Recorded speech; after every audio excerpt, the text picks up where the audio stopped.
mysteries abound around the world, from strange lights in the night sky to ghostly apparitions passing from one realm to the next. From the great pyramids of Egypt to what lies beneath the depths of Loch Ness. From Bigfoot to Atlantis, they are all mysteries waiting to be solved. Join Laurie Phillips, Lauren Smith, Graz, and Billy Simmons as they search for the truth on Nite Callers Radio.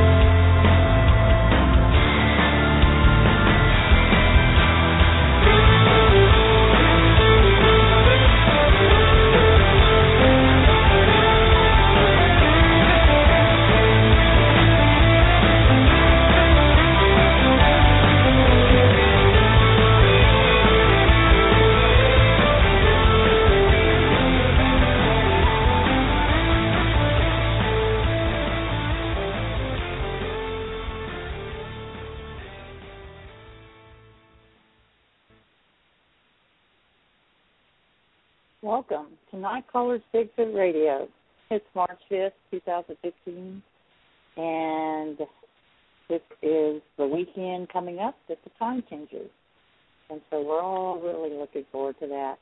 So we welcome everyone that's come in to listen tonight and hope that you can make it in. I'm here with the Nite Callers crew, Braz, Billy, Wild Bill Simmons, and Lauren Smith.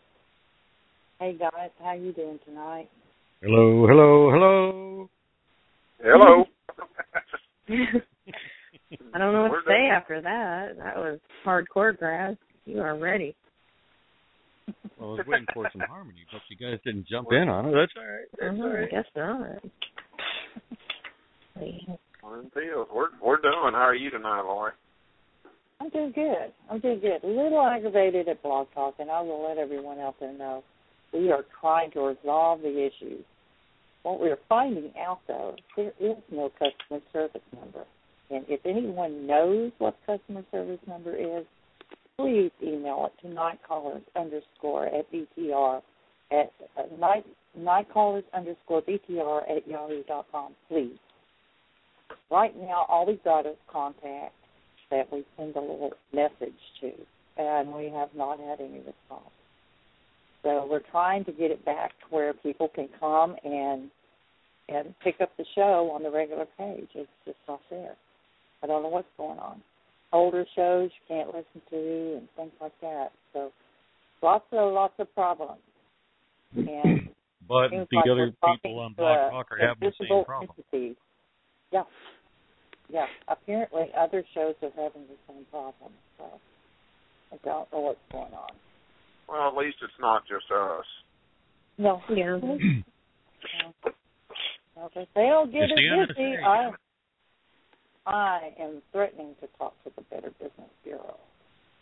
So, please, what happens? We'll just switch to another podcast and cancel their $40 a month, Just, that's how that goes. If they can't get their stuff together, I mean, with Blog Talk, it's like we pay $40 a month for them to mess up something every week. And I'm kind of, and did you know that to get the premium package, you have to pay like $279 a month or something like that? I wonder if the premium package people are having the same problems we are. Yeah. Wow, that would really make me hot, I'll tell you right now. It's got to be a system-wide screw-up somewhere in the whole Blog Talk system, so I'm not taking it personal. I'm just done with Blog Talk. They're kind of ridiculous, so. Yeah. I don't know. But we'll let you all know if we decide to give up Blog Talk and go somewhere else. We will let you know in plenty of time. And don't think that we are not considering it. We are.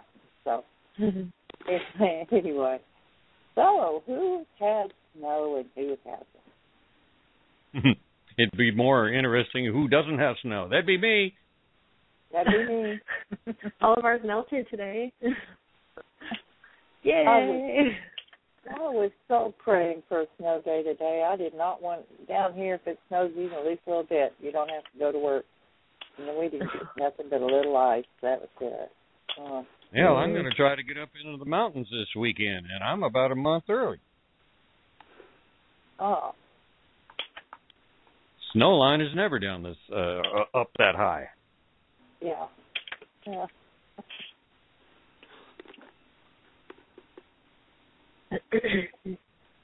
All right. Anything else going on with you guys before we bring our wonderful guest on? That's it. I haven't heard anything new this last week. I think everybody's trying to stay inside and stay warm and out of the blizzard. Mhm. Yeah, that's right. This Steve Wilkins from Washington State that we're having on tonight, we've had him on before. Him and Steve Schauer. Yeah, we've had a Schauer, I think is how his name said, but we had them both on in 2010. I just thought that was really cool that we got them back. And so I'm ready to bring him on. How about the rest of you? Why not? Let's do it. Good. Okay. In continuing Nite Callers series on the American Sasquatcher, we bring you another American Bigfoot researcher, Steve Wilkins from Washington State. Steve Mojo Wilkins was born in Cincinnati, Ohio. Steve joined the Navy in 1981 and retired as the Chief Petty Officer in 2001. Steve and his family moved from Cincinnati to Washington State in 2004. Not long after moving to Washington, Steve renewed his boyhood interest in Bigfoot when he realized he lived in the Pacific Northwest, the mecca of Bigfoot activity. In 2009, he was posting to a Bigfoot message board and met up with Steve Schauer, who was living in nearby Tacoma. They met up and began researching in the Northern Cascade region where many Bigfoot encounters had been reported. That's when the Washington Sasquatch Research Team was formed. The two men were joined not long after by fellow team members, John Pine Marten, Tschannen. I'm going to mess up some names tonight. Rusty MacIntosh, Dean Higgins and Art Viars. The team has been on dozens of expeditions between 2009 and 2015 throughout the state of Washington. And thank you very much. Thank you for that introduction, Grass. Hey, Steve, how are you doing tonight? I'm doing good. Greetings from the People's Republic of Washington.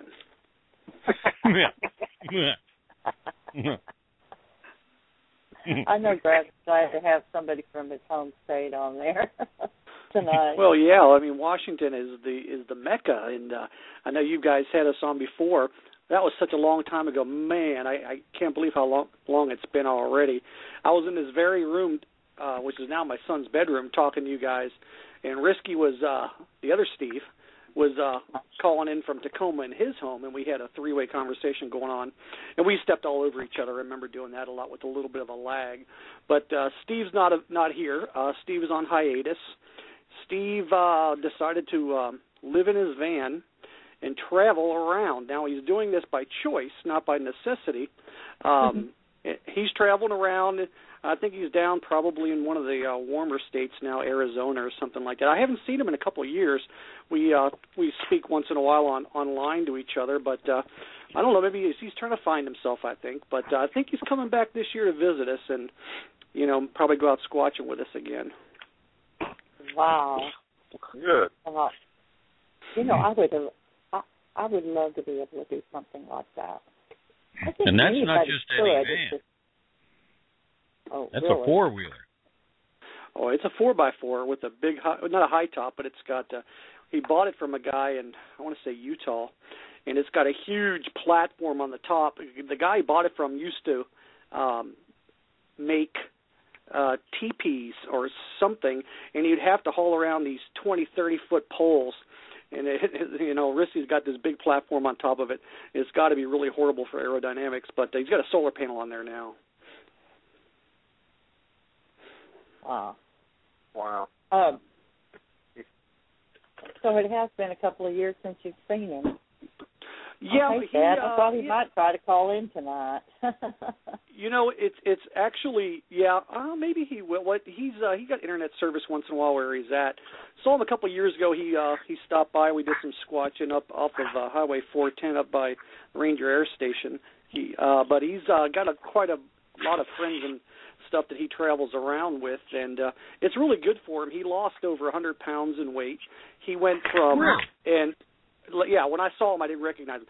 He lost about 100 pounds, and he went from being very diabetic on about 50 pills and insulin injections every day to completely off his medicine and non-diabetic anymore. Excellent. Wow. Excellent. That's amazing. Yeah. Not because he was starving, but he was just, watching what he ate, and he started walking more, and, yeah, he's doing really good for it. His health is much better, which is really good. That's good. Can you tell us how you began your interest? We know that it was after you moved back to Washington. Yeah. But how did you get started back into your interest? Well, basically, I moved out here to Washington, and in September of 2007, I quit drinking. I used to be, I was a sailor for 20 years, so I could put away some booze. So I quit drinking, and my wife quit smoking the same day, as a matter of fact. And I really needed a hobby. So I remember seeing something on the TV about Bigfoot, and I thought to myself, I remember when I was a kid in 1967, I was 4 years old, and I saw the Patterson-Gimlin film for the first time on TV. And you know what my first inclination when I saw that was? I thought it was fake when I was a kid. Oh, no, at 4 years old? You thought it was fake? I might have been a little older. It might not have been the exact year it happened. When I saw it on TV the first time, I was 4, 5, 6 years old. I can't remember. But I remember saying to myself, Pat, when you looked at Patty, on the old TVs, and, of course, that's an older film and everything. What I thought was fake about it is, from a kid's perspective, was the face, because it looked like it had a ski mask on where you can only see the eyes, and everything else was black, and the eyes looked white. I said, that doesn't even look real. Well, of course, I've come to realize it's very real, and it's never been debunked, and I'm a firm believer it's real. But so anyway, I was sitting there at my computer thinking, wow, I live in Washington. I love the outdoors. I'm going to start doing a little checking around and see if anybody's researching out here. And I went onto a message board, and like you said, Graz, in the intro, noticed a guy that was posting from Tacoma, and so I sent him a private message and say, hey, man, you doing any squatching or what? I'm looking to get out and do it. So we ended up meeting up and going out quite frequently, actually, when we first started. We were out every week in between my full-time job, and he was working out of his apartment doing graphics work from his apartment, and we had tons of time. He had tons of time on his hands, and I had a couple of days off a week. So we were literally out just about every week, and we were running the mountains all over the Northern Cascade looking for places that had Sasquatch activity, and that's how we got started. And we started out with like one video camera, and I think in one security camera. That was it. And I got so much equipment now. I've spent so much money on stuff now. It's kind of embarrassing, but it's a lot of fun. So that's how it all got started. Okay, now can you tell us a little bit about the terrain? About the what? About the terrain, about your research areas. How hard it is to get to, or is it easy to get to? Well, it's not too bad. Our primary research area is in the Northern Cascades, and the highest points we've gone up on forest roads is about 4,000 feet. I think Mount Rainier is 14,000 feet, but we don't actually get into Mount Rainier itself. We're out here in the outlying areas. It's very hilly, and like I said, we'll go anywhere from sea level up to about 4,000 feet. When we first started researching, in our minds, Bigfoot's way up in the hills. That's why he's so hard to find, because he's way up in the mountains. We're way up in the hills, so we got to get up there. I went through so many brake pads, and I've had to replace my brakes so many times because we were running the hills hard in my '79 van, and Risky had a Jeep, 4x4 Jeep, and we'd either go separately or we just, go in one vehicle. We ran the mountains hard, and let me tell you, we don't do it anymore. And primarily, we don't do it anymore because they're really not way up there. In the wintertime, they're at snow level because they follow the deer and elk, and the deer and elk are normally at the snow line. And in the warmer months, they are, along the rivers and streams, close to sea level, and we don't have to run those mountains like we did. We ran those mountains, and of course we had we heard some vocalizations, and we did find a 21-inch print about 4,000 feet on Holler Pass, and that was about it. We came to the realization that they stay down pretty low in the good weather, and that's where we stay. We don't go very high anymore. So when you research or get out there and seek these beings, what do you do exactly? Do you just drive up to an area, do some calls, do you camp out, do you do hiking? What do you do? Probably not much different than most people do. We started out researching where the sightings were, and it's not terribly difficult to find on the internet. Places where they've had reported sightings in the area that we're in. And I really don't recommend chasing old sightings because that's how we started out. We chased old sightings. We went to areas where people had sightings.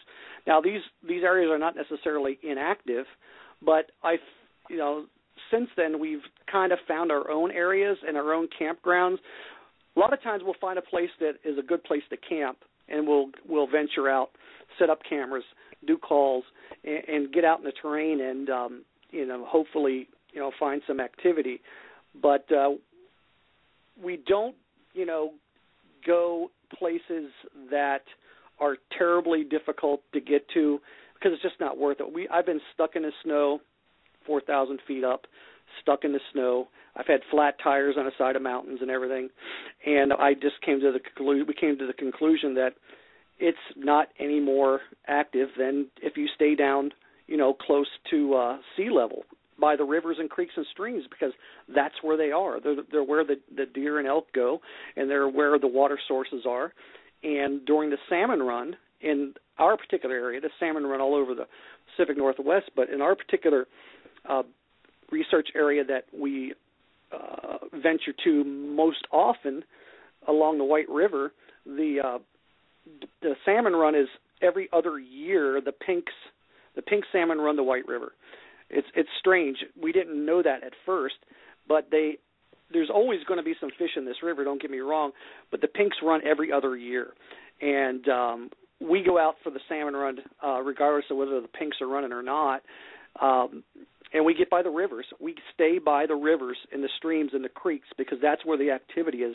That's and we call the salmon run, that's our Super Bowl time. That's the time we got to be out because during the salmon run, they're more likely to be seen during the day because they only have a few weeks to gorge on salmon, much like what bear do, and they are more likely to break from tradition of staying out of sight in the daytime because they got this small window of opportunity to do their gorging on salmon. And that's the opportunity we try to, cash in on, the salmon run, yeah. Absolutely. Okay, so I have to ask you, Steve, have you ever had a sighting? Personally, I have not, and a lot of researchers haven't. It drives me crazy, but you know what? I'd rather go my life without seeing one than be like some researchers do. They get so frustrated with it, they make it up and they lie about it. You know what I'm saying? That's the truth. Yeah. Let me tell you, I've been so close to them. I can smell them. I've heard them moving in the darkness next to me, because of the vocalizations we've heard and the odors and everything. And I've tracked them. I followed some tracks, and I tell you, I wasn't far behind them. We'd find places in the tall grass where it's all laid down in this huge area, and you're thinking, okay, was this an elk laying down here or what? But you got that rancid smell. That means they were there not long ago. So, I know they're out there. Now, we did have a sighting, Steve and I as a team when we first started out. before we our group got larger, we had Steve had the sighting when he and I were camping out for the salmon run in 2009. We drove along the river where we always go, our favorite place. Graz has been there with us. And postcard. Yep, Camp Postcard, and that's what we call it. You'll never find that on a map.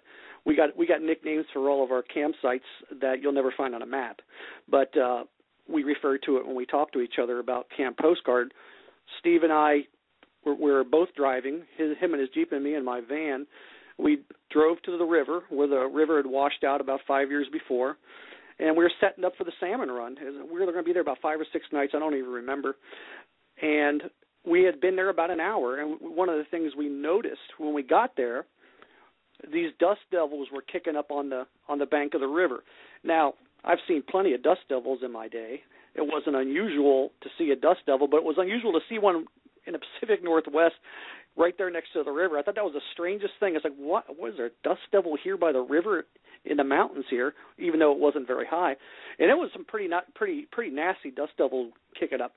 So that's something that we noticed at first, and we started getting set up. And I told the other Steve, I said, dude, I'm going to walk around this washout and walk down the forest road on the other side of the washout. And this forest road only exists to service power lines that run through the forest adjacent to the highway. So I grabbed my walkie-talkie and I grabbed my pistol, because I always carry my pistol, mostly, because of bad people and cougars and bears, and not really for Bigfoot, of course. So I grabbed my pistol and I grabbed my walkie-talkie. I said, dude, I'll talk to you. I'm going to walk and see what's going on around here. So he was going to finish setting up. And I was walking along that seldom used road because it was washed out, and the service vehicles don't get down there anymore. And came crackling over the radio. He said, I just saw one. And he sounded pretty intense. And I'm telling him calm down. What's going on? What did you see? Ironically, right before he came over the radio and told me he saw one, that dust devil kicked up on the river again, and let me tell you, it was bigger than ever, and it looked like a small tornado. It was unbelievable. And what we think happened, this is all hindsight, speculation 2020, is one of these creatures was down by the river. It was the salmon run, remember? He's probably sleeping along the river in the grass somewhere, and that dust devil scared him, and it got him stirring. Steve said the first thing he heard was something just crashing through the woods like a herd of water buffalo. Boom, boom, boom, boom, boom, boom. It was loud. He ran to his vehicle to get his camera, and it must have crossed the road behind him, because he came out from behind his Jeep and he saw it running between the trees. And then he came over the radio and he says, it's coming towards you. And I was like, wow, I didn't know what to think. I was pretty nervous. I'm like, what am I going to do? I got my camera. I'm just going to keep filming. And I started crunching into the woods to get between it and I, because I know it was coming through the woods on my left side. And I was going through like a bull in a china shop. Let me tell you, it wasn't, because it was so thick, the underbrush was so thick. I finally got to a point where it was so swampy I couldn't walk anymore. And I'm thinking, oh my gosh, what do I do? It's coming towards me. It's probably about a couple hundred yards from where Steve was. And I can hear something out there moving in the distance, but I couldn't see anything. And I just stood there and waited, and all of a sudden the woods got dead quiet. And I'm sure Graz and Billy have experienced this, where everything just goes quiet. It's broad daylight, and everything went dead quiet. It's a phenomenon that a lot of people think when the alpha male's in the woods, all the small creatures shut up, because, they're the prey creature. They shut up, the birds shut up, and then the insects shut up. And it was, you can hear a pin drop. And I remember radioing back to Steve, my God, it just got dead quiet. And he says, I know, it's really eerie. So I sat there, and I stood there, and I waited. And then all of a sudden I heard it crashing through the woods again, and it sounded like it was going away from me. I radioed back. I said, Steve, it's coming back. It must have heard me. It's coming back towards you. And he never saw it again. He never saw it again, and it was that was it. And we were pretty excited about it. I was pretty bummed because I didn't get a chance to see it. I blame myself for being so noisy trying to go through the woods, and I just couldn't keep quiet enough. I think that's why it stopped and went back. But the next few days we stayed there, it poured down rain nonstop. And one of the cooler things that happened with this encounter, other than Steve actually seeing it, was every night. Well, the first night after the sighting, it poured down rain. We had a big blue tarp over our vehicles, in between our vehicles, so we can barbecue and stuff like that. And it was about 8 o'clock at night, and we had this most horrific smell just came through camp. And it smelled like a urine-soaked dog that rolled around in salmon. And Yum. Yeah, I know, right? and Steve, of course, looks at me when the odor permeated through camp, and he said, "Was that you?" I looked at him. I said, "No." And was it you? He said, "No." He says, "Shut up and listen." It was pitch dark. The rain's pouring down on the tarp, so you hear the rain going pop, pop, pop, pop, pop, pop, on the top of the tarp, and you can hear something crunching around in the woods to our left. And we'd start to talk, and it would stop. And then when we'd shut up and we'd just be quiet, we'd hear it crunching around again. So that was interesting. But here's the interesting part. Every night for the rest of our trip, about the same time, we got that whiff. And we heard the crunching out in the woods in the pitch dark, and it was pouring down rain. And that was our first exciting experience in squatching. And that's probably one of the reasons we always go back to that area. Not always. We've been to many, many places. But that's one of our go-to places because of that. And, of course, we had the infrasound incident in the exact same area the year later. What did you tell us about that? Do you mind? Oh, no. The infrasound incident was pretty fun. I think it was I know Graz knows about it. I think it was an off salmon year. It was an off year, 2010, I believe. I was, before the show, I was trying to refresh in my memory what happened because it was so many years ago, and I really wasn't involved, and I'll tell you why. We were all there. It was about 7 of us, including my then 9-year-old son. We were there. It was the very last night. We were leaving the next day, and it was an absolute dud of an outing. Nothing happened whatsoever, and mostly probably because the salmon wasn't running. So it was an absolute dud. We're sitting around outside, and it was cold. This was October. I think it was October. And it was cold, and everybody's just sitting around talking. And my son was cold, and he said, "Dad, let's go in the van and turn the heater on," and he wanted to play with his little video game, his little, what is that, Nintendo whatever thing. So I said, "Okay, let's go in the van." So he and I went in the van to warm up, and he was going to play his little video games. And, around about 10:30, 11 o'clock, my van door swings open, and there's Risky. He says, "You won't believe what just happened." I said, What? So he told me what happened, and I'll try to paraphrase what happened because, like I said, I wasn't involved. I just, that night and the next day we talked about exactly what happened. So if the 2 other team members that were involved besides Risky, who stayed in camp, was Dean and John. John is the Pine Marten. That's his nickname. Well, about, 9, 10 o'clock at night, I suppose it was, I had retired to the van with my son, and they decided, what the hell, one more wood knocking session before we call this a dud of a week.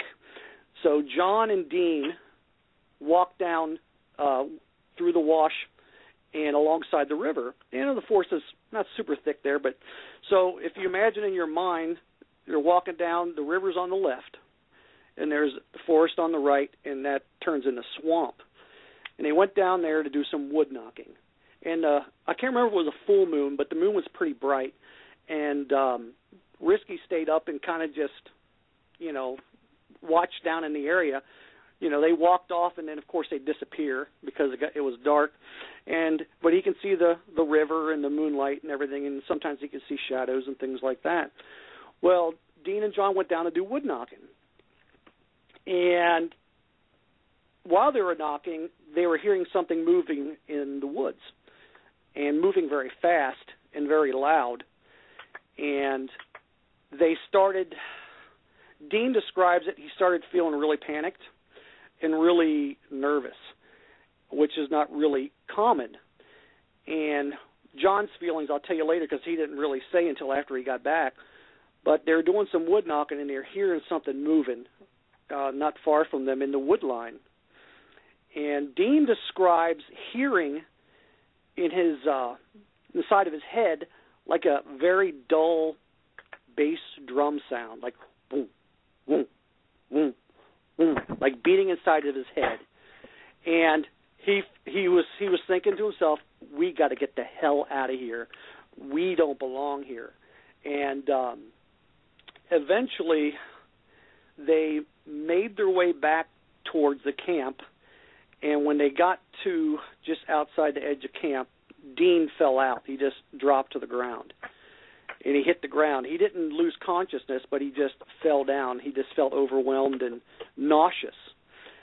Well, John was infuriated. His reaction was fury and anger, because he suspected something out there was messing with him. He grabbed the baseball bat, because that's what they were knocking on a tree, and he took off down to the river by himself. And I don't remember if anybody tried to stop him. Like I said, I wasn't there. I'm just going by what they told me. And he went back down there himself, and he said when he was going down there that it felt like an ocean was hitting his chest, like waves of pressure hitting his chest every couple of seconds. And he went back there and he hit that tree one more time, and he said that everything turned off like a light switch. Boom. It was gone. Nothing. It was over. He came back to camp, and they started talking about what happened.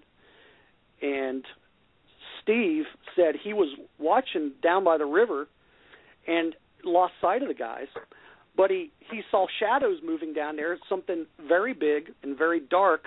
And at first he thought it was Dean, because Dean's a big fella. And when they got back and compared notes, Dean was nowhere near where Steve was seeing this movement. So he suspected Steve was seeing shadows of this creature that was down there. So the next day we went out and we checked the area out, and I remember this is really strange, because I told my son to stay in camp, that we're all going to go down by the river and check this out. I didn't want my son anywhere near that area of the woods, because I knew something crazy had happened. And eventually we let him come down, and we found a matted down area of grass close to where the guys were knocking, where it looks like something was laying there. And that was pretty much it. And that was the first experience with infrasound. Now, when we first heard about infrasound was before that. We'd heard about infrasound before, and let me tell you, I'll be honest with you, I dismissed it as BS. I read stories about people feeling fearful and scared and nauseous. I read a story where a gal had a sighting of a Bigfoot crossing the road, and her vehicle stopped. She got so scared she couldn't move. Her nose started bleeding. I said to myself, whatever, she was just scared to death. It had nothing to do with infrasound. Well, now I'm a believer now, so we started doing research on what exactly infrasound is. And for those that are listening, and I know you guys there know what it is, but for those of you who are wondering what is this infrasound, basically infrasound is a sound that is below 20 hertz, which is basically the sound that humans hear. It's considered the normal low-frequency limit of humans. And infrasound is naturally occurring in nature as well. So it's something that scientists have known I think since the 1940s. They've known about it. And animals have been known to perceive infrasonic waves as well. If you guys remember back in 2004 when they had the big tsunami in Asia, well, there was reports that a lot of the animals were running for the hills, because earthquakes actually produce infrasound waves that is inaudible to humans, but animals can hear it. So, and then I found out after doing a little more research that there's some animals that actually use it to communicate, like tigers and rhinoceroses and whales and giraffes and alligators actually use it to communicate. So everybody, when infrasound was first introduced as a possible Bigfoot-related thing, they said, well, what does Bigfoot use infrasound for? Now, I personally think it doesn't know it's using infrasound. It's something to do with the guttural sound in its chest, like when it's like a growl. It's emanating from its chest cavity and producing infrasound waves. I don't think it deliberately uses it to scare people. I think it's a byproduct of it being angry and producing infrasonic waves that make people nauseous, make people scared, and stuff like that. So I truly believe that they produce infrasound, but I don't think you'll every time you have a Bigfoot experience or a sighting that you're going to experience it, because I really think it has to do if it was angry or not. Now, why was it angry at Dean and John wood knocking down by the river? Well, a couple of schools of thought of why. One being the fall is mating season for Bigfoot. If you believe what a lot of people said, the Bigfoot mate in the fall to give birth in the spring. And if you consider or assume they have a 9-month gestation period like humans women do for giving birth, then a lot of wild animals like to give birth in the spring. It gives their young the best chances to survive. So that means that during the salmon run and in the fall, that's when they're mating. And some people think wood knocking in that time of year may be a way to signal a mate, maybe not. It's true speculation. Well, can you imagine if a Bigfoot in the area heard this wood knocking thinking he's going to, find a female to have a rendezvous with and see a couple of white monkeys pounding on a tree with a baseball bat, probably wasn't very happy. So that's, plus they weren't very attractive either. So, they were, so we speculate that it was angry. Number one, maybe because it was looking for a mate, or maybe, like a lot of people think, wood knocking is a way to communicate, and it came there to see if there was another Bigfoot there, and it wasn't. It was a couple of white monkeys with a Louisville slugger.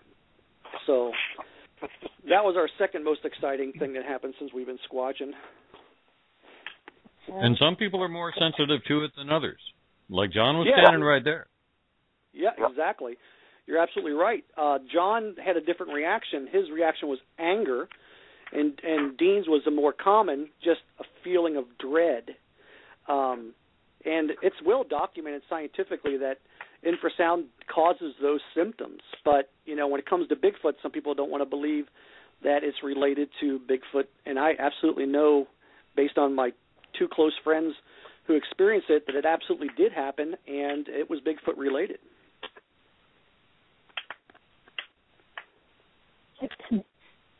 Okay. Steve, if you don't mind, we're going to go ahead and go to footers. And you're going to go to break, you said? We're going to go to footers. Remember Lauren used to do footers in the field? We still do footers in the field. So okay.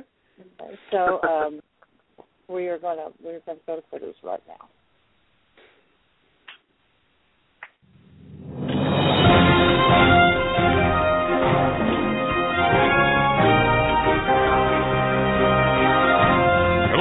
This is Walter Cronkite, and this is the way it is. Now, with Lauren Smith and Footers in the Field.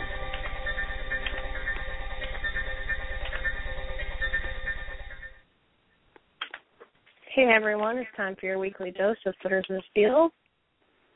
This week's post is from Lost Uper in the chat because he's my hero this week. This article is called Big Brain Gene Found in Humans but Not Chimps. A single gene may have paved the way for the rise of human intelligence by dramatically increasing the number of brain cells found in a key brain region. This gene seems to be uniquely human. It is found in modern-day humans, in a branch of extinct humans called Denisovans, but not in chimpanzees. By allowing the brain region called the neocortex to contain many more neurons, the tiny snippet of DNA may have laid the foundation for the human brain's massive expansion. It's so cool that one tiny gene alone may suffice to affect the phenotype of the stem cells, which contributed to most of the expansion for the neocortex. Still, it's likely this gene is just one of many genetic changes that make human cognition special. An expanding brain. The evolution from primitive apes to humans with complex language, culture, has taken millions of years. Some 3.8 million years ago, species typified by the iconic early human ancestor fossil Lucy had a brain that was less than 30 cubic inches in volume, or about the third the size of the modern human brain.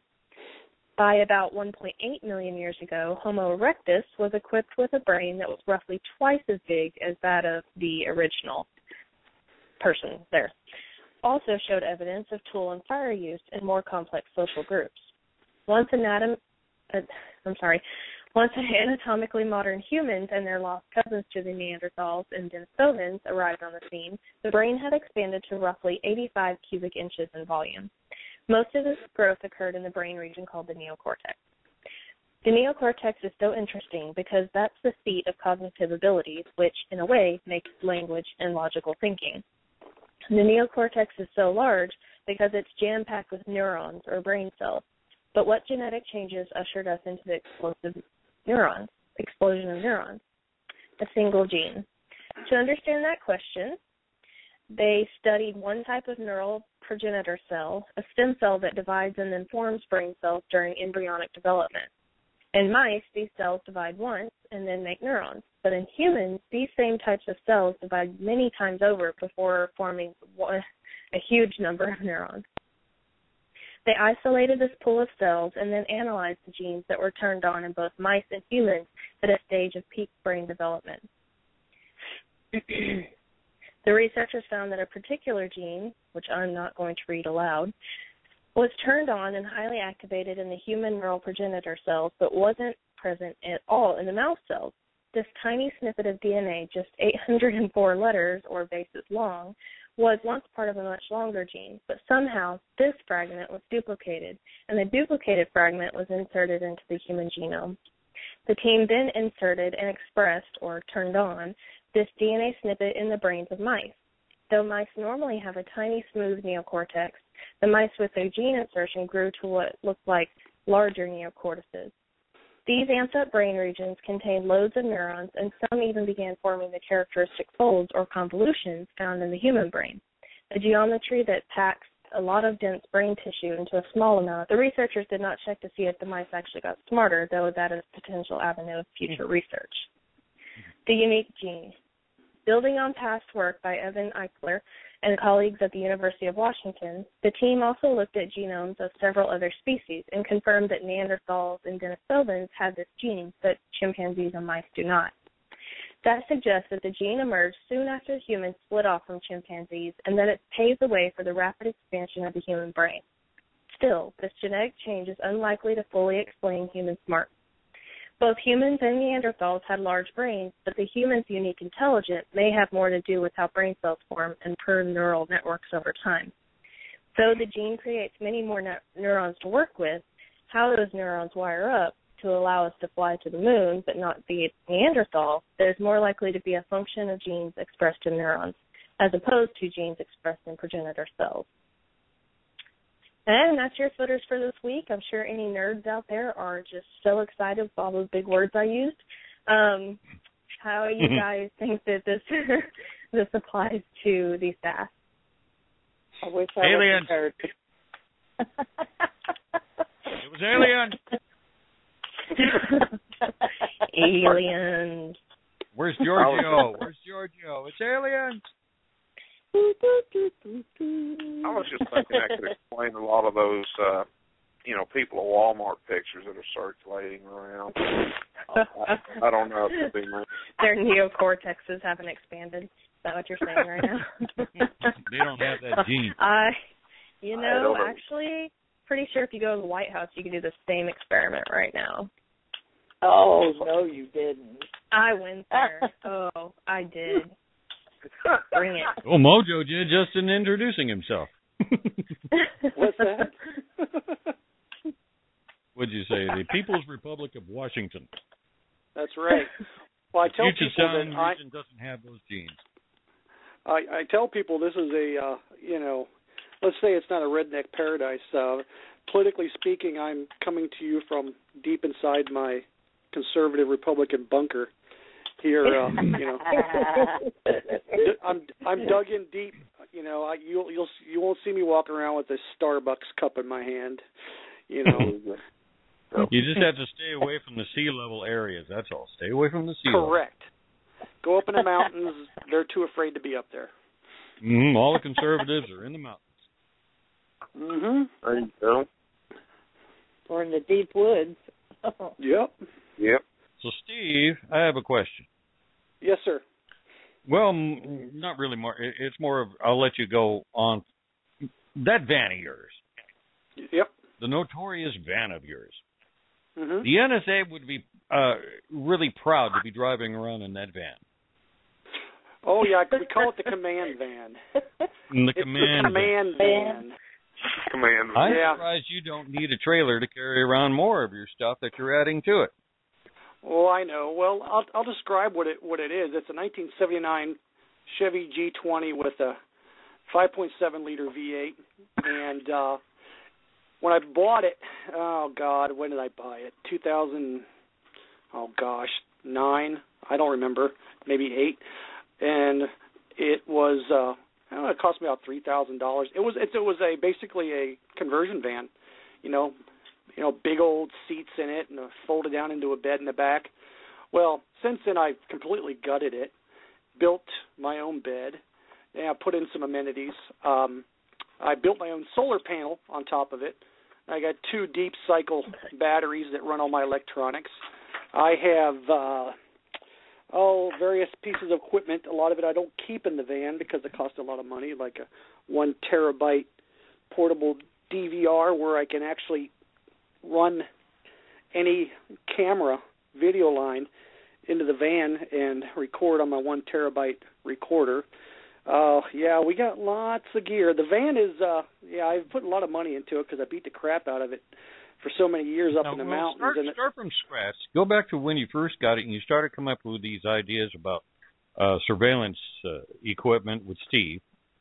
And right, the early days. When you first got started in these ideas about using surveillance equipment, and then it started expanding from there. Start from the beginning of it. Oh, yeah, absolutely. Well, when we first started squatching, our idea was we're going off the old premise. You don't find Bigfoot, Bigfoot finds you. So our whole premise was set up camp, let them come to us, just out of its natural curiosity. Of course, everyone knows Bigfoot are curious about 1979 G20 conversion vans. So they're, don't come a knocking when the vans are rocking. Maybe, I don't know. But so our whole plan at first was to set up in a camp somewhere, and we'd set up cameras everywhere. We'd have cameras on the van looking out. We'd have cameras out about 50 to 60 feet looking in. We had floodlights on top of the van.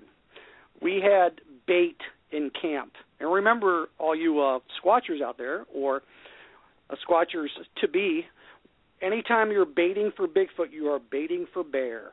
So be careful.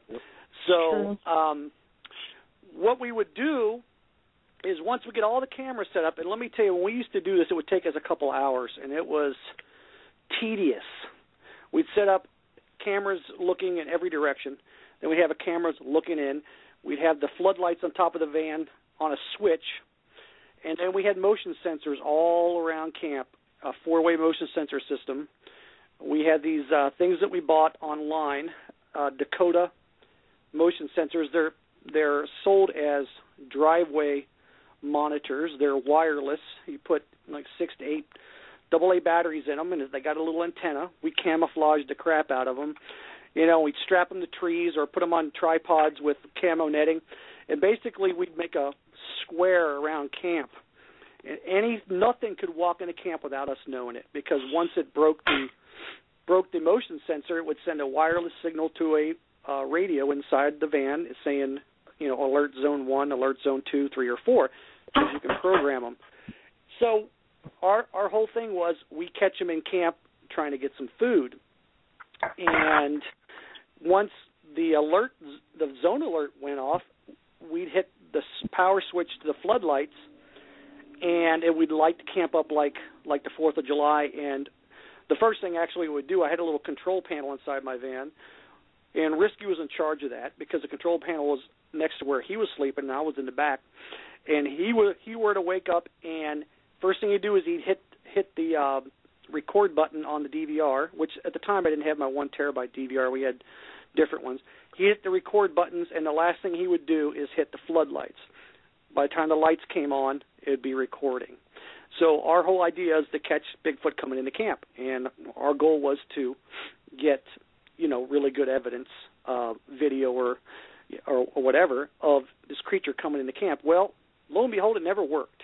We caught people coming in our camp. We've caught critters coming into camp. We've caught forest rangers coming into camp, wondering what the hell we were doing. But we never caught Bigfoot coming into camp. So, we try to keep them high enough off the ground where, the raccoons wouldn't set it off. But, it never worked. And it was, we did it for years. It never worked. It wasn't worth the hours we spent setting it up and tearing it down. We decided that Bigfoot was too damn smart for us. So they actually, when we think about it in hindsight, the motion sensors used IR technology, infrared, basic infrared technology as the source of motion detection. Now, we've actually come to the conclusion that Bigfoot can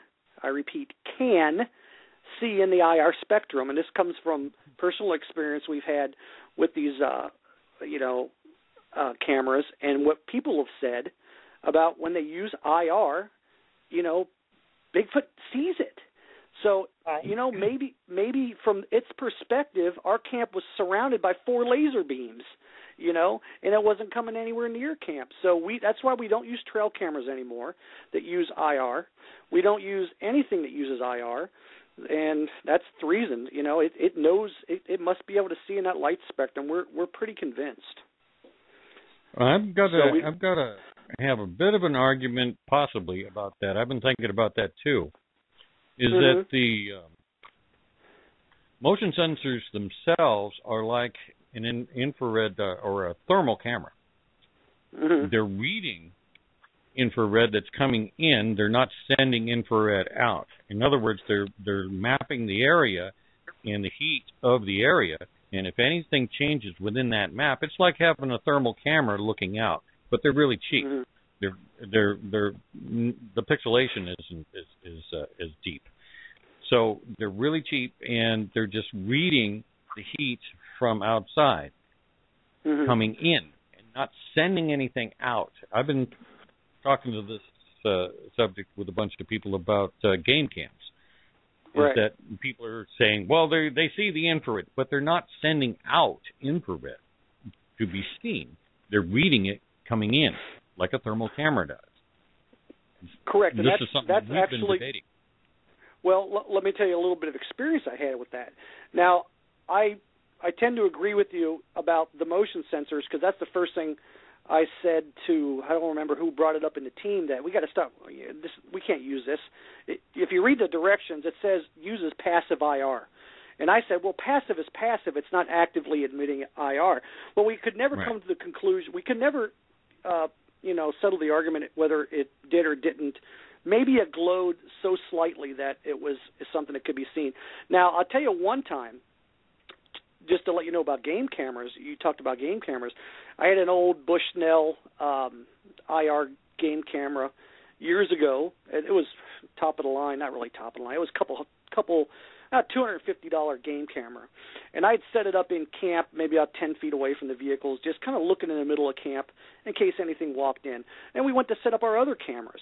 And we were setting up the security-type outdoor cameras, and I was inside the van looking at the monitors, what the cameras were seeing. And I saw a little not a red dot, I think it was white. I saw a little glow when I was looking at from one of my cameras looking into camp. Well, lo and behold, that glow was that Bushnell trail camera. The security cameras that we use are IR sensitive because a lot of those security cameras emit IR to light up the area.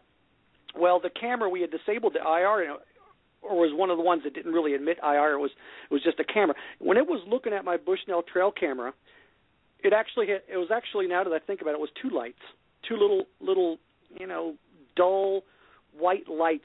It looked like something had eyes, and it was the two sensors on the Bushnell, and I could see it. I can see it with the camera, and it may have used passive IR, but let me tell you, it looked like an owl. And I to this day, sending it out someplace else then, on the camera, in some fashion.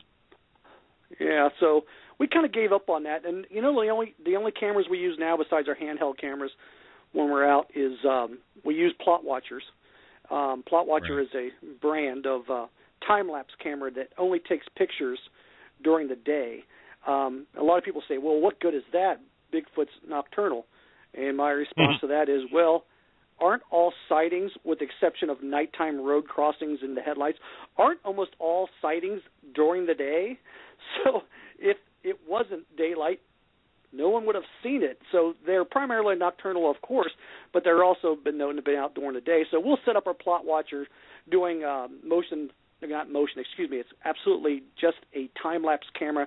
Doesn't use motion, doesn't use anything. It just snaps a picture every, whatever you program it for, usually 10 seconds, depending on how big of a card you're going to use. And just in the hopes that, we put it along the river during the salmon run. We'll put it in key areas that we think might have a crossing or sighting. And, most of the time it gets nothing. And, of course, most of the time it's going to get nothing. But we won't use anything that uses IR or any kind of motion sensor at all anymore. But you did get something that one time on the Plot Watcher. We did. I had the original Plot Watcher. They got the original Plot Watcher and the Plot Watcher Pro, and I got both now. The original Plot Watcher we put down near Camp Postcard by a meadow alongside that forest road that had washed out. It was a wide open meadow. It wasn't huge. It might have been 50 yards across. And I said to myself and John, I said, this would be a great area for it to cross, coming right out of the woods, heading to the river for salmon or whatever. And let's just put this Plot Watcher here. It's going to have a wide field of view. We'll just see what it sees. We put it in we actually put it on ground level. And we had it overlooking the meadow. And I left it out there, I can't even remember how long, maybe 10 days. And taking a picture, at the time, I had a program take a picture every 10 seconds. During daylight only. At night it goes to sleep, and then it wakes up and starts taking pictures when there's enough light. And we got our own blob squatch. And y'all know what blob squatches are. It was something, and you could probably see it if you go to my website, and I'd have to find it, what video it was on. If you go to my website, WASRT.net, not .com, WASRT.net, and it's on one of my expedition videos. You'd have to look at the descriptions of each video to find it. It'll say something about blob squatch. Well, I'm looking at it, and when you buy a Plot Watcher, it comes with some software, and what the software does is it allows you to watch the pictures like a movie. So regardless of the intervals, every 5 seconds, every 10 seconds, every 20 seconds, whatever, you basically hit play, and it plays the pictures like a movie. You can go faster, you can go slower. So, it took tens of thousands of pictures, and you sit there and you watch it as a movie, and you stare at it and you wait for something to change. When something moves, like a bird flies in, you stop because what's that? Oh, I remember we had a herd of elk one time. Must have been 20 of them in that little meadow. It was hilarious. It was beautiful. But anyway, all of a sudden something showed up on the Plot Watcher, and I looked at it, and it looked like a head and a torso and these big shoulders, like a football player. Mm-hmm. And it wasn't extremely detailed because the Plot Watcher isn't a high resolution. It says HD on the package, but it's not really high resolution. You start to zoom it and crop it, it pixelates. But it looked like some, like what is it? It almost looked like I was looking at the camera. And then you see the shoulders and the head, and then, it was there and it was gone. So you're looking at this sequence of pictures, you know, and it's sunny out, and there's nothing. All of a sudden, it's there, and the next picture, 10 seconds later, it's not. So we know it wasn't shadows or clouds. Well, we were pretty sure it wasn't, and it just, you know, it just looked really strange. But I call it a blob squatch because it's, you know, it's. I'm not going to sit here and tell you it was a Bigfoot, but I'm going to tell you it's something I can't explain. So we went back to the area and we walked it. We walked it and to see where this creature was, or where this anomaly was when the picture was taken. And when we got to the area under the tree branch where this head and torso and these shoulders were, I determined it wasn't very big. It, you know, based on where the tree branch was, maybe it came up to my chest. Well, John and I started speculating. But, well, how do you know it wasn't crouched down, squatted down, or kneeling down, or whatever? And we thought, okay, that's possible. If it were a Bigfoot, then it could have been squatting, or it could have been, you know, sitting, and it was hard to tell scale because it wasn't standing up. So, you know, not too exciting, but you know, it's pretty much the best thing we've ever got on those plot watchers to date. I've left them out. I've actually just collected my Plot Watcher Pro up from Barb's, next to Barb's cabin. I had that out there 3 different times this winter. The longest was about 3 weeks. So between October and January, late January, I took almost 400,000 pictures with that camera. And I think I still got a few more days to look at from late January, because let me tell you, you got to be in the mood to stare at your computer screen for as long as it takes to watch all the, you know, you get to see the snow coming, you get to see, you know, squirrels coming up to your camera and everything, which is kind of cool. But most of the time you're looking at nothing. You're looking at the clouds moving and the shadows moving, and it's right there along the creek, and the creek getting higher and getting lower throughout the day. It's something that's you got to be in the mood to do. And that whole time we got one interesting, inconclusive picture. It's on my website towards the bottom of the homepage. Something with red eyes. I call it red eyes. 2 red dots that was up in the trees, because the camera was looking up the creek, and to the right was Barb's cabin area. To the left was another cabin area. But basically what you're looking at is a creek, and about 50 yards up the creek is a little bridge that crosses over the creek where the dirt road is. Actually, it's a paved road now for the area where the cabins are. And at a certain time, this thing, it was a dark shadow up in the trees, and a lot of people said, well, are you sure it wasn't taillights or headlights, whatever, because their vehicles drive down there. And I said, no, look at the other pictures. It's too high. It's pretty high. And there was 2 looked like piercing red eyes. And my first impression, if you look at it on my website, is it looks like Mothman. You know, I'm not saying it was, but, you know, you see the movies and stuff, and it looks like these piercing red eyes and this black shadow, and it didn't have a distinctive figure or anything, but it was just what I call something interesting. And I got my WASRT Facebook page as well. I post those on there, and I tell people, you know what, we're honest researchers. I'm just going to show you what I found. I'm not going to make any claims. Here's a picture of something that looks like it has red eyes. It's up in a tree. I have no idea what it is, but I promise, you know, people that like my Facebook page that I'll post whatever I find. You know, if it's Bigfoot, it's Bigfoot. If it's not, it's not. If it's something that's interesting, I'll just put it on there, and you guys tell me what you think. So, you know, so I got that. So through the whole winter, that's all I got of earth-shattering significance was that, or close to earth-shattering significance, was this black blob with these 2 glowing red eyes. I don't know what it is, but that's a very active area, but I'm not saying it was Bigfoot. Well, I think it's about time we took a break and go to intermission. And let's see, intermission this time, let's see, will be about 8 minutes and 14 seconds. It'll give everybody time to get up and shake it off for a few minutes. And when we get back, I think, Steve, maybe we can move into the Barb situation. Okay, sounds good. Okay. We'll be back in a few minutes then. All right.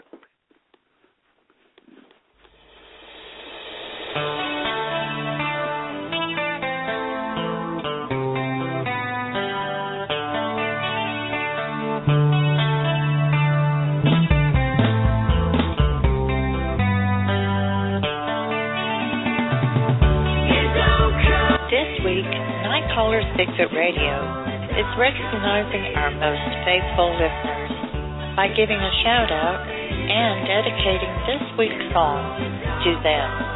Our heartfelt thanks go out to Lost Uber, M. Dell, Laurie 103, Armando, New Hampshire Squatch, Patrick Cassidy, Texas Bigfooter, Purple Rose, Ramble 1, Digger Dog, Irish, Aya Gold, and Dorothy Dyer, and all of the guests in chat every week, and all those calling to listen in. We most humbly thank you for your support.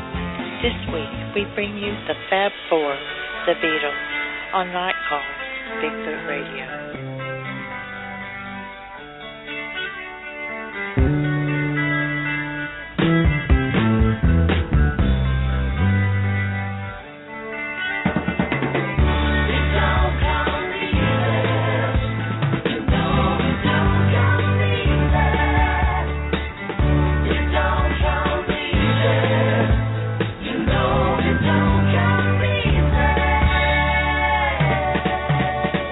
Got to face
Bigfoot researcher, Steve Wilkins.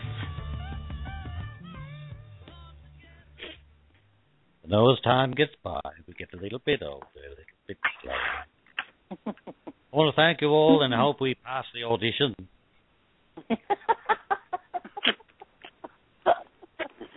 Don't mind me. Whenever I hear the Beatles, I start getting a little bit of Liverpool. Pretty much, I have a theory that Lori there is trying to get us all completely stoned out of our minds. Like, that's my new theory. Sticking to it. Let's go for that. Flashback to Woodstock. Okay, I'll play more modern music next. No, I'm just picking on you. Oh no, I'm not complaining. I mean, it was before I was born, but I don't mind, taking advantage of it and all. Grass. That kind of was, music is probably the reason you got born, girlie. Pretty sure there were. We won't go there. Pretty sure there were more exciting drugs involved than me being born, but that's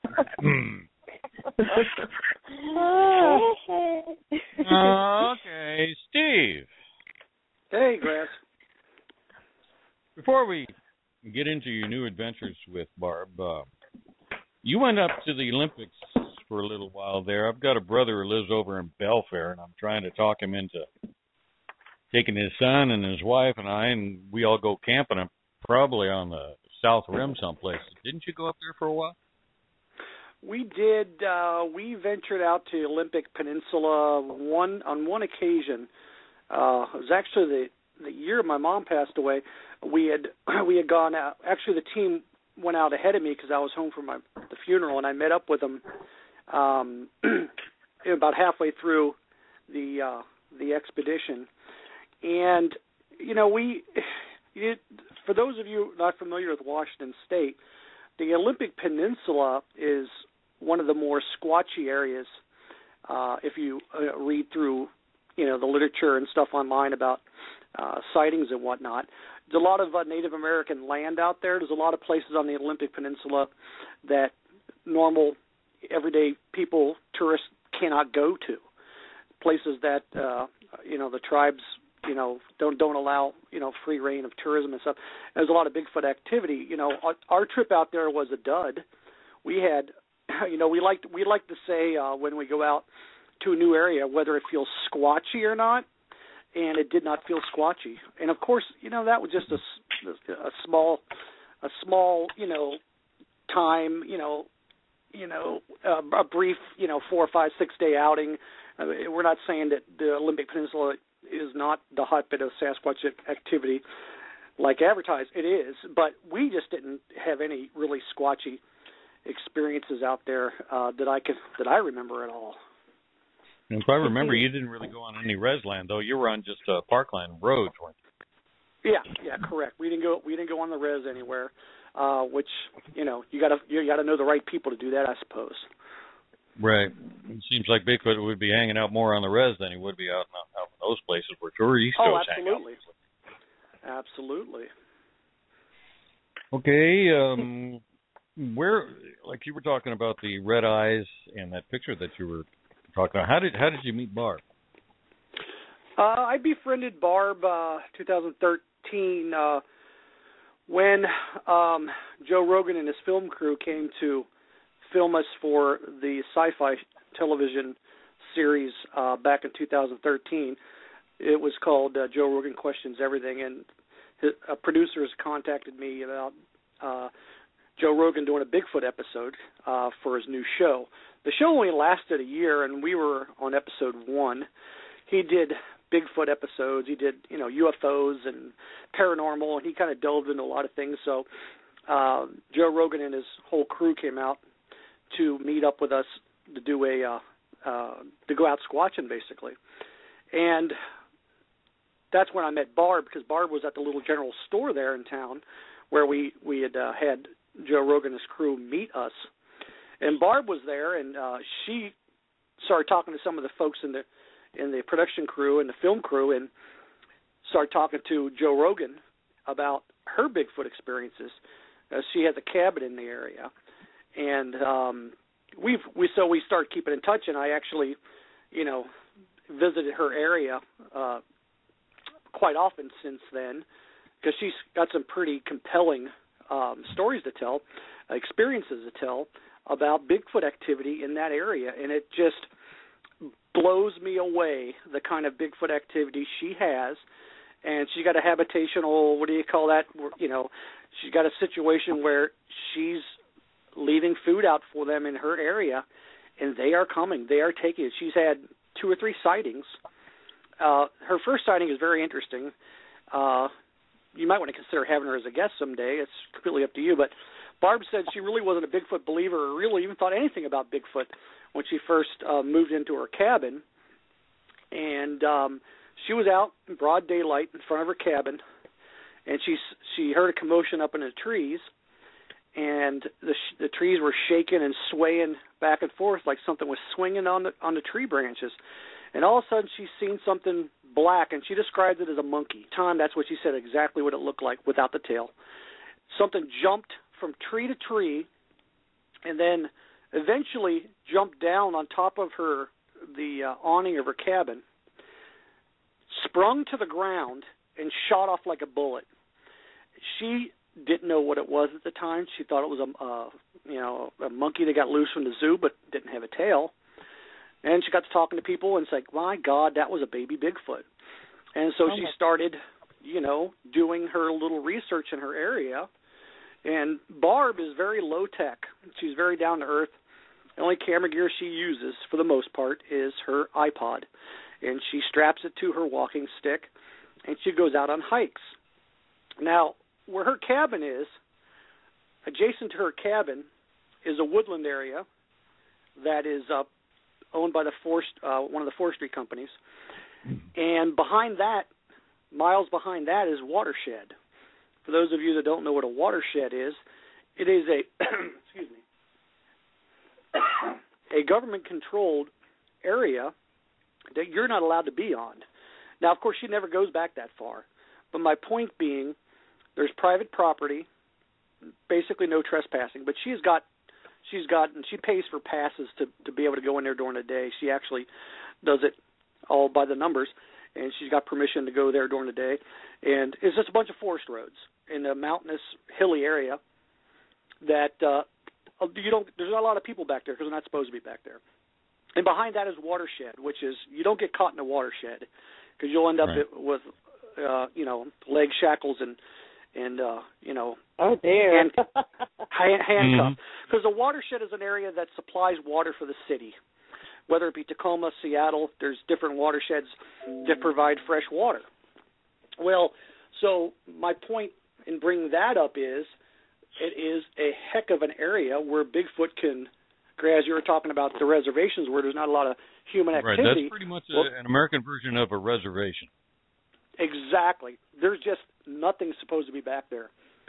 So she had seen her second sighting, and this is all before I met her.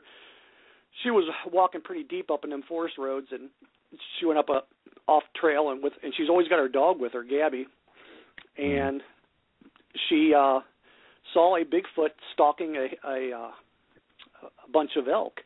The Bigfoot didn't pay her any attention. It was probably about 50 yards away, and she saw it. It was tracking. It was following these elk, and it never took its eye off the elk, and it disappeared. And it acted like she wasn't even there. She doesn't even know if it knew she was there. She suspects it knew she was there. It just didn't care because it was stalking this elk. Well, after all that happened, she decided, well, I'm going to start leaving food out for them.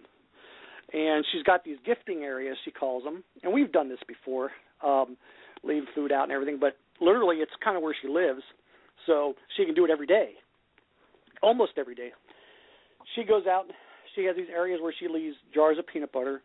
She leaves whole apple pies. I mean, just you name it, she leaves it out there for them.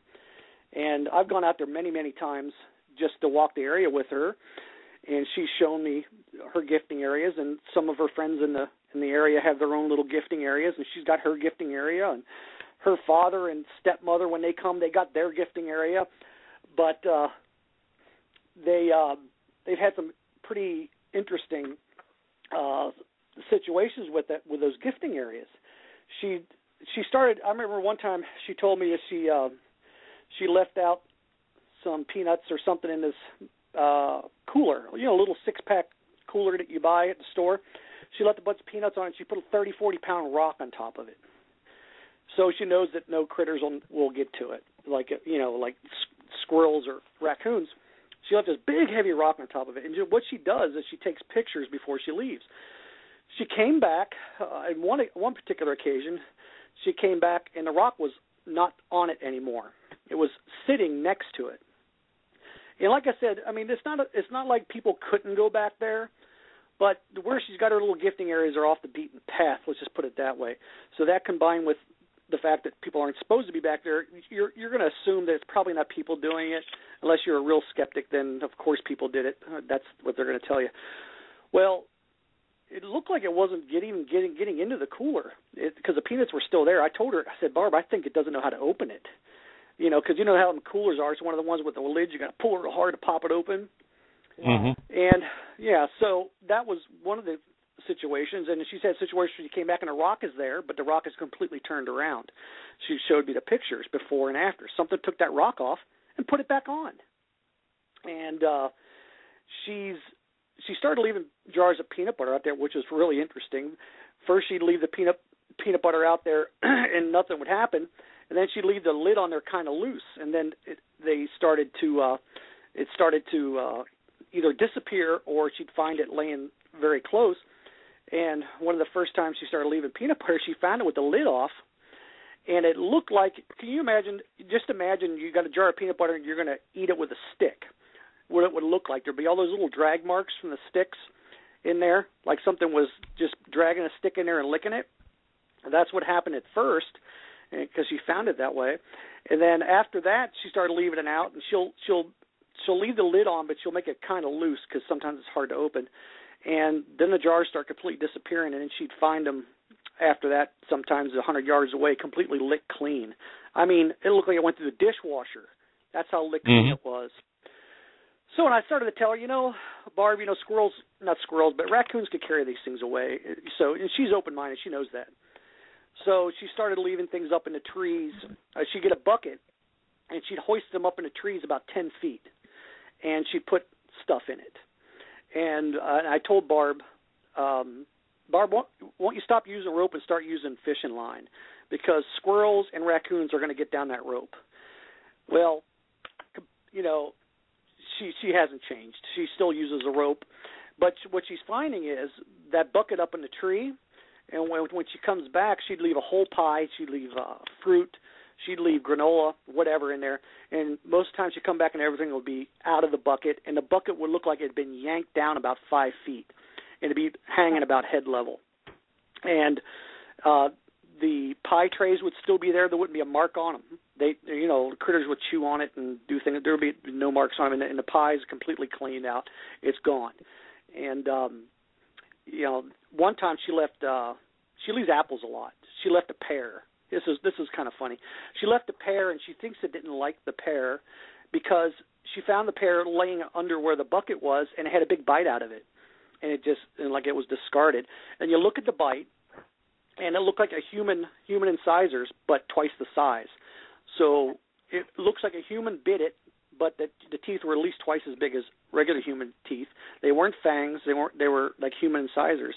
And she actually showed it to her dentist and a picture because it was starting to spoil and rot. So she took a picture of it instead of trying to save it. And I think the dentist told her it looked like human teeth, but they, based on what I see, they're much bigger. So I know she's getting activity there.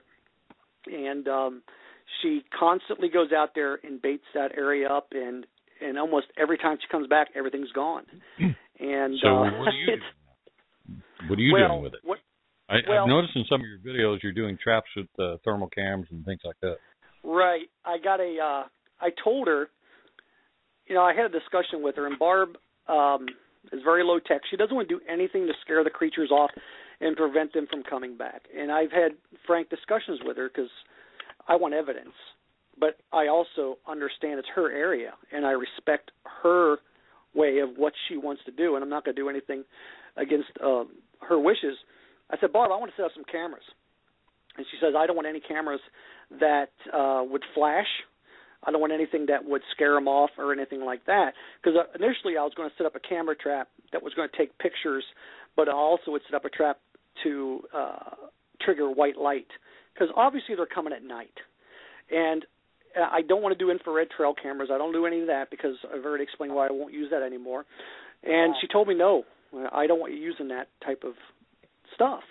And I understand it. Maybe it flashes in their face and they never come back, and that's not what she wants. So I told her, hey, let's do thermal. Her group, she got a little group that does their stuff out there. They've actually rented a thermal camera. Now they own one. And they're okay with thermals because she understands it's completely passive and it doesn't emit anything. I said, I got a thermal camera. Our team member, Art, purchased one, and I kind of hold on to it. And I said, what I'm going to do is I set up a thermal, what's called a thermal drop box. It's a tote that I configured to hold the thermal camera with a hole in the side of the tote because I wanted to make it waterproof because the camera is not weatherproof. Set up a 12-volt battery, and I wired it to basically record all night.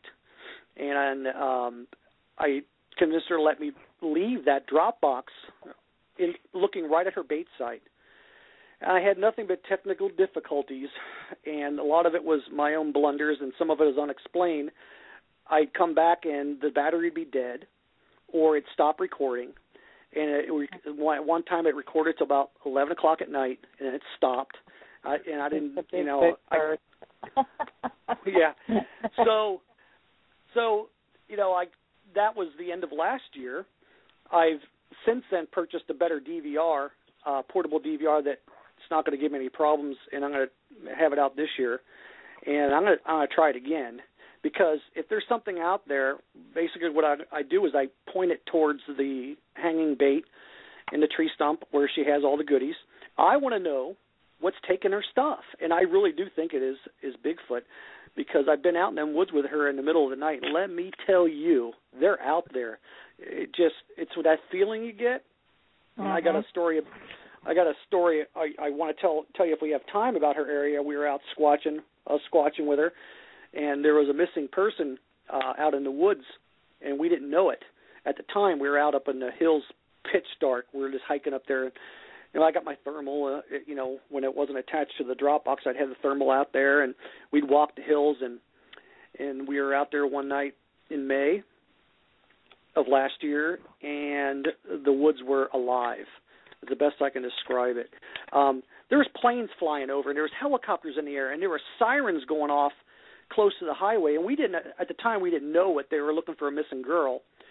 Turned out to be one of Barb's coworkers. She didn't know at the time. One of her coworkers, a 20-something-year-old girl, had allegedly gone out looking for antlers and never came back. Well, they found her eventually, but she walked out the next morning. She got turned around, but we didn't know there was a search and rescue mission going on. We didn't know why the sirens are going off and the planes were in the air. And it turns out she's the daughter of a deputy sheriff. And her dad was a sheriff, and her mother was also a cop. And she'd only been missing about 6 or 7 hours, and they had everything out there. It would have been you or me, Graz.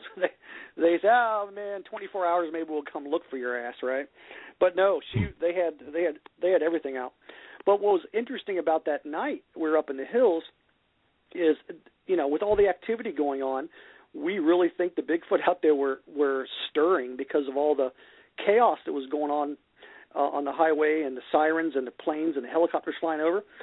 And let me tell you, these creatures mimic, and I know they do because I've heard them mimic before, and they do calls and they whistle and they do things, and I could swear that some of them sirens didn't sound right. They were mimicking those police sirens way out off in the distance on the highway because they sounded like they were right next to me, and we were way up there in the hills.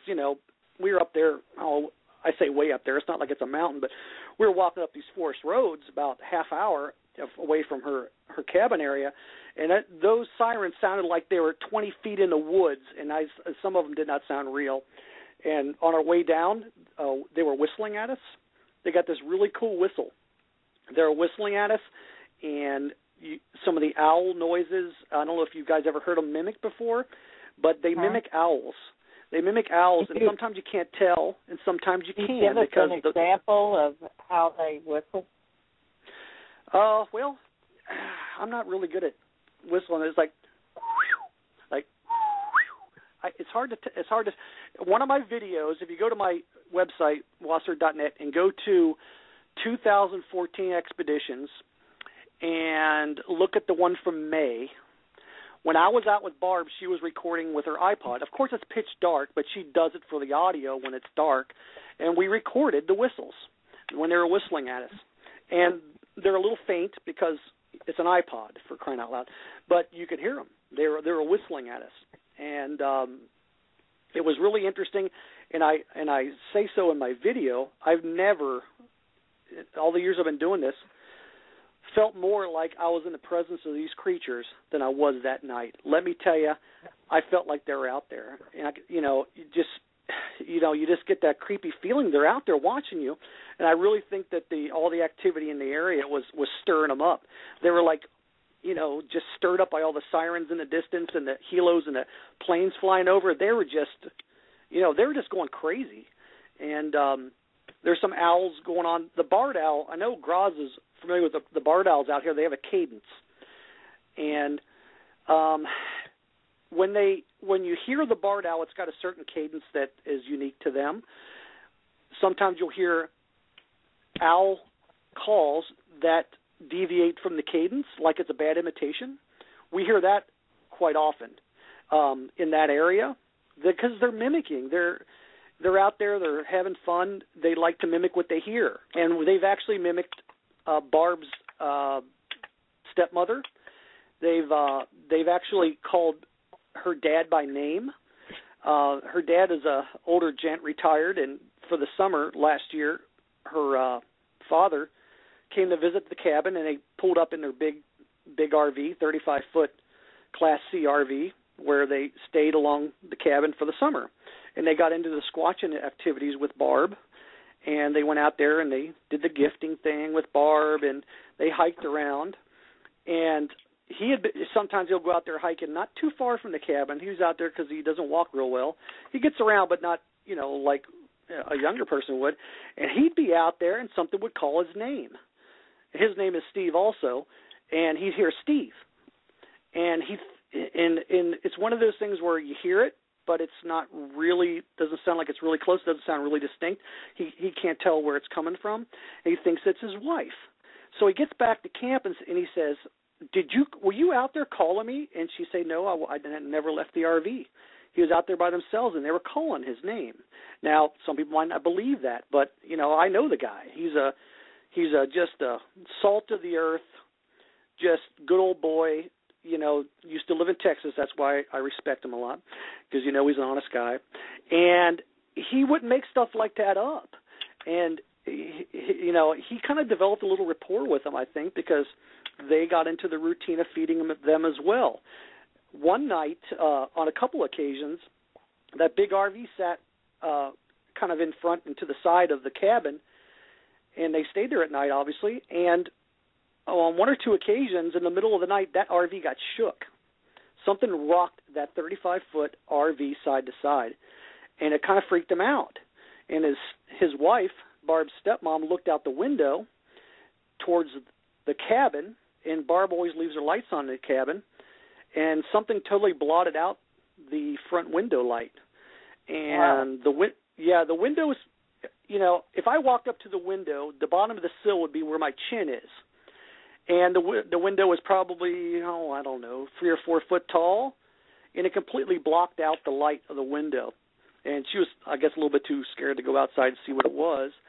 And so she knows that they've been coming up to her cabin, and just maybe out of curiosity, or maybe they didn't get fed good enough the night before, and they didn't leave out one of those good apple pies, and maybe they're going to come and shake the RV and say, "Hey, we're hungry." I don't know, but they're out there. They mimic, and they're used to her, and she's seen tracks and prints and knuckle marks next to the baiting areas where they look like they squat down and put their knuckles.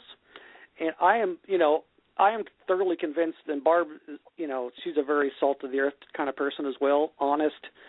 You could tell she's not making stuff up. You just got to know a person that wouldn't make stuff up. And she is just a sweet person, and She's not really interested in taking pictures of them or getting video like I am. She is just happy doing what she's doing, developing a relationship with them. And let me tell you, it's I know for a fact they're out there. So that is what your intention is, though. You're out for evidence. Is that correct? I am. Of course, I want to see one.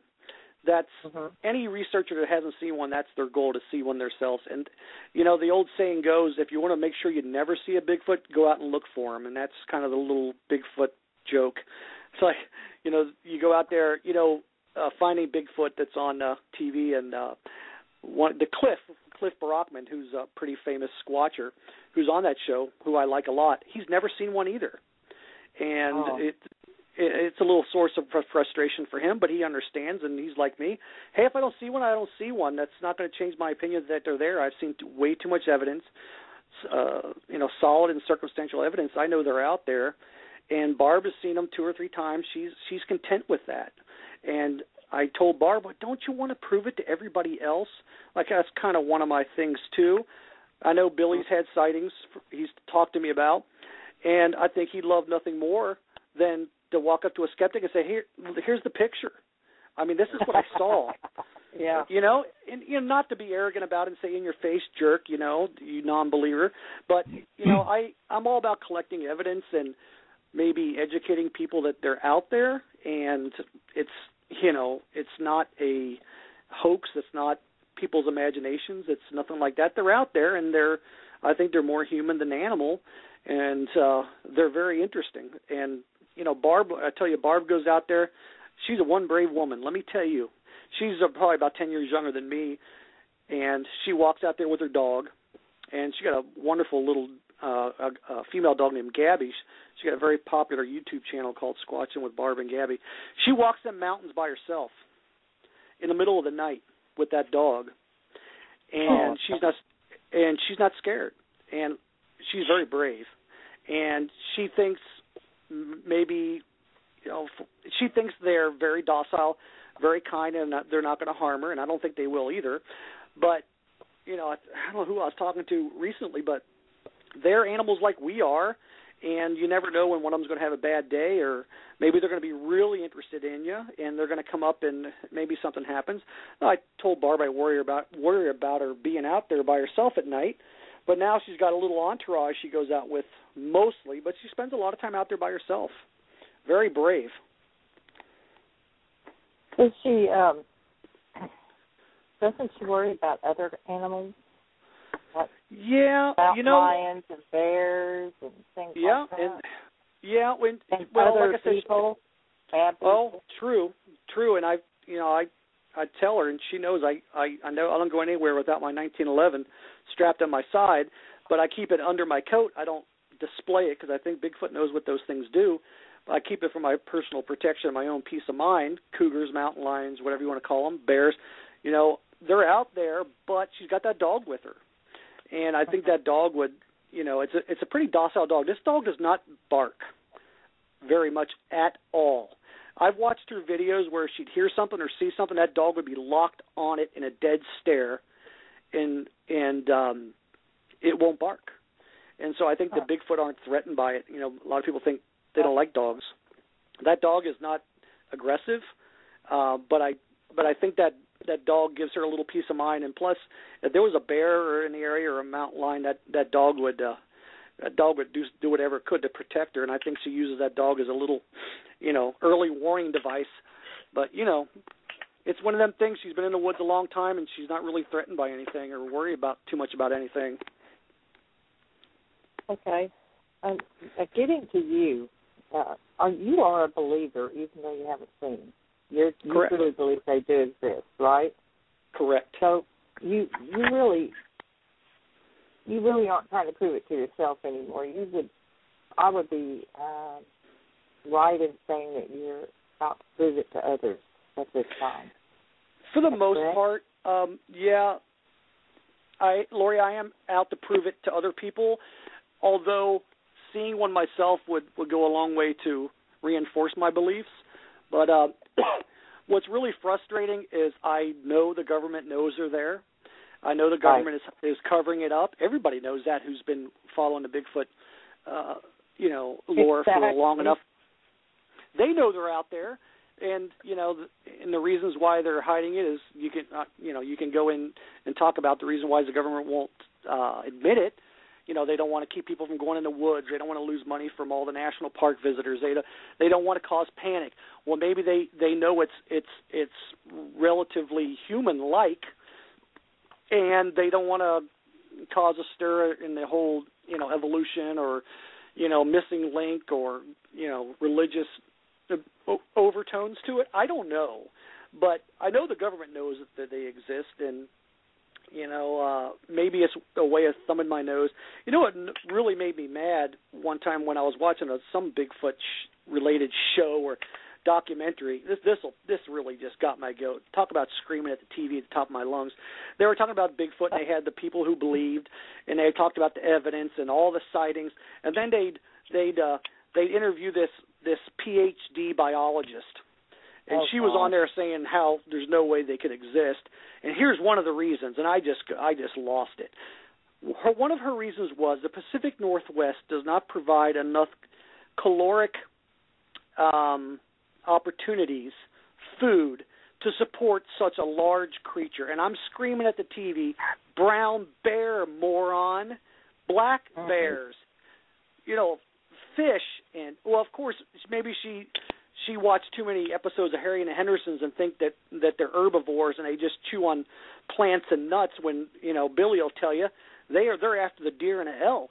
There's plenty of food for them things out there, and I want to shove it in her face when I get a picture. I don't know. They're arrogant. Oh, so arrogant. It just really drives me nuts. Well, don't you have a theory? Don't you have a theory as to why Washington State seems to be the Mecca? A lot of people wonder why the high concentrations of course, I know Graz knows, the reason Washington State, Pacific Northwest, Southern Canada, Northern California is a mecca for Bigfoot activity is if you look back 10, 12,000 years ago when they believe early man, the Clovis people, migrated across the Bering Strait land bridge 10 to 12,000 years ago. A lot of the people from Eastern Europe and Eastern Asia migrated over the Bering Strait land bridge and populated North America. Not just people, the Native Americans, not just the Native Americans and the Clovis people and stuff that they talk about, but animals. All the animals, or most of the large mammals in North America migrated from Eastern Europe across the Bering Strait land bridge that existed 10, 12, 14,000 years ago. So my theory is, and this is not a new theory, this is not something I just came up with, I read a little bit about this, is that, of course, the Bigfoot came too. We know about the Yeti in the Himalayas and, the rock ape in Vietnam and everything. So when early humans migrated across the Bering Strait land bridge into North America, so did Bigfoot. Now, why the Pacific Northwest is, this is the route they came through what was then, or what is now, Russia, Alaska, down through Canada into the Pacific Northwest. They settled here because of the climate mostly. We know Canada's cold and desolate and not very appealing to most mammals. But when they got to the Pacific Northwest, in my opinion, they realized it's a very mild climate, lots of rainfall, lush forests, lots of game. Why would you go anywhere else? Why would you leave? Well, of course, we know some of them did, just like the Native Americans. They went eastward to the East Coast, down south, and things like that, and so did some of the Sasquatch. But a majority of them stayed here and called this home because it's a paradise for any animal living in the wild to survive. The Pacific Northwest is ideal for that. That's why it's the highest concentration of sightings, because this is the highest concentration of these creatures anywhere in the world. I had a question for you, and I just can't remember what it was. Yes. No, I do that all the time.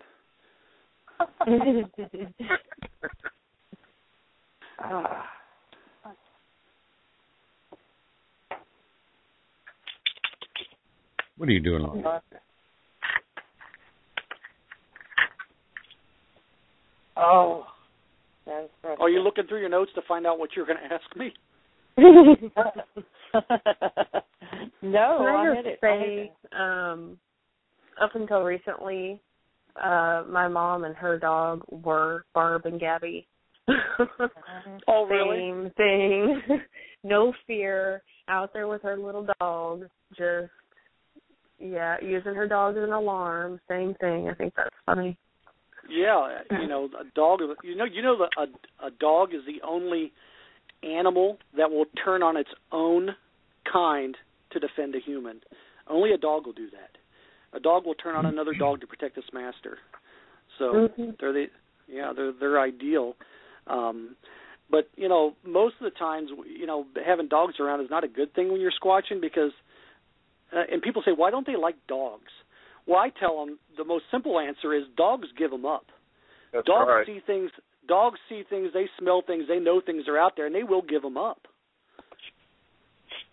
That's absolutely correct. Yeah. I did remember the question. Are you ready? Yeah. I know you speculated around many a campfire on what these beings are. Mm-hmm. What do you think they are? Well, I'm pretty convinced, and I don't think you have to see one to be an expert or claim to be an expert or to have an opinion on what they are. You do enough reading and studying the subject and from your own experiences. Like, for example, I do know that they can vocalize. We all know they vocalize. They howl, they whistle, they whoop. Well, that's kind of different from speaking, but we do know they have what's called a proto-language, the ability to speak. I originally compared them to Neanderthals. One of my theories is it's a Neanderthal or a relative of Neanderthal, a relic human closely related to Neanderthal and maybe not as closely related to us, but close enough that they are more human than animal because they do have, I tell people their intelligence is only rivaled by ours. They're very smart. And I do believe they talk. Now, the fossil records and the scientists will tell you that Neanderthal couldn't speak. It didn't have the larynx. It didn't have the ability to speak. Well, I do believe if they are closely related to Neanderthal, they may have mated with early humans, early Homo erectus. When you get that kind of crossbreeding, you're going to have offspring that will have traits of early humans with the ability to speak. So I believe which may be another reason why the government doesn't want us to know, is they're more human than they are animal. I do not agree with people who say they are just apes. I don't know. I don't think so.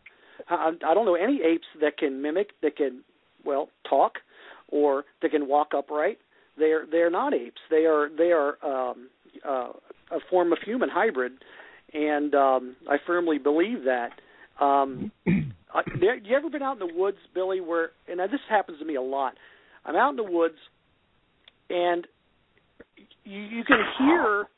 It's like you can hear talking or chatter, but it's so low you can't make it out, and you can't tell where it's coming from. Exactly. And sometimes it sounds like distant music.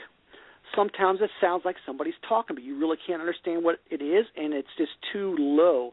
I've had that happen many times, and Barb says it happens a lot to her. She'll be out there on the trails, and she'll hear chatter. It's something she can't understand. It's something she can't make out, and a lot of times can't tell where it's coming from. But it's like something's talking, but she can't make it out, and it sounds like it's really far away, or it's just so low it seems far away. That one time I told you I was out on the trails at night when that search and rescue was going on, and in between the sirens and the planes and the helicopters going overhead, you can hear chatter. You can hear it's frustrating because you can't make it out and you can't understand it, and it's very faint. But something's out there talking or making noise or something, that drives you nuts because you can't make it out. And most of the time, if not all the time, Barb cannot make it out on her when she gets done on her hike and she does her videos from her iPhone. That doesn't come out in the audio. It's not loud enough. It's not audible. Where the whistles and the owls and sometimes the knocks and the whoops and the screams are, but that chatter is never something she can record. Maybe it's just the fact that, technology, she doesn't have a device that's conducive to that type of frequency, which I'm starting to carry a very nice microphone around with me, too, a Zoom H2N. I got to do it more often. Sometimes I forget and I leave it in camp. But even if I was able to record it, you really couldn't make out what it was saying or what it was. I mean, it would sound like, just something that's annoying because you can't quite make out what it is. I think they're out there communicating at a very low volume, and you just can't make out what it is. Yeah, it's got a rhythm to it. It's correct. Like, spoken words, but you can't make it out. But there's a rhythm to it, and I've heard it several times. Yeah, I don't know if you've ever heard it. Billy, sometimes it sounds like music. It's like somebody's playing music 5 miles away and you can barely hear it. And then it sounds more like talking. But remember I told you Barb had the sighting where the Bigfoot was stalking the elk? Well, before all that happened, they were going up this really steep hillside, her and the dog, and they stopped to rest. And she heard chatter. And I don't think she was recording at the time. She heard chatter, and what she described, it sounded like people talking in a foreign language. And first thing she thought was, wow, I came up on, there's some hunters close by. Maybe there's some hunters over the next hill, and they just don't know I'm here. And so she just sat and listened, and she said it sounded like people speaking German very, very, very low because she couldn't make it out. She couldn't discern what it was they were saying. She thought it was a bunch of hunters. So she thought she'd better do something to let them know that she was there. So she banged on the tree with a stick, and it stopped. Just went dead silent. And I guess after a few minutes, it started up again really low, and she smacked the tree, and it would stop. Then she'd look around and try to find out where it was coming from, and she couldn't figure out what it was or who it was. And shortly thereafter, she was making her way back down the hill when she spotted that Bigfoot. She saw from the waist up, and it was deadlocked on those. A bunch of elk had stormed by, 50 feet away from her to her left. I think it was to her left.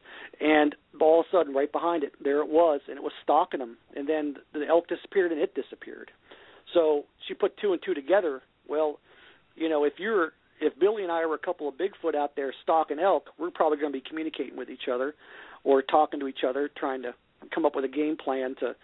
Maybe they were chattering about their plan on ambushing these elk. She doesn't know, but she knows after a while there were no people up there. Once again, It was an area where nobody's supposed to be, and it's adjacent to a watershed. Once again, she has a day pass where she can go back there, but most people aren't going to pay that. And they're not supposed to be hunters back there because it's private property. But so it's pretty intriguing. I'm going to have her take me up there sometime. But, one thing I wanted to tell you impresses me about Barb. The first time she took me on a hike in her area, it was in the summertime, and of course I'm wearing boots and camo, and I've got my 45. I got my camera. I'm all loaded down, and she got a little walking stick with her iPod on it, and she's wearing flip flops, and she took me on a trek. She took me on a trek, my ass, and she's doing it, and she's doing it in flip flops. And she's going up and down these hills like a billy goat. And she is a tough chick. And I love hanging out with her. She's such a nice person as well. Well, Steve, we are down to 2 minutes. Wow. The show is over. Just about over.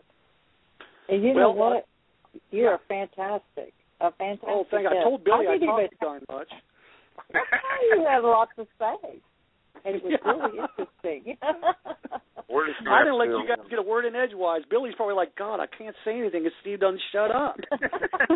Well, the next time you come on, I'll have a shot at visiting with you. Well, I'll keep in touch with you all online and let you know how my research is going. For anybody who wants to follow my research, they can find my WASRT Facebook page or go to my website. And anytime I go out for an extended period of time, I do a video. And whether I find nothing, whether it's a dud, whether it's nothing, I put a video up for everybody just so they know what's going on.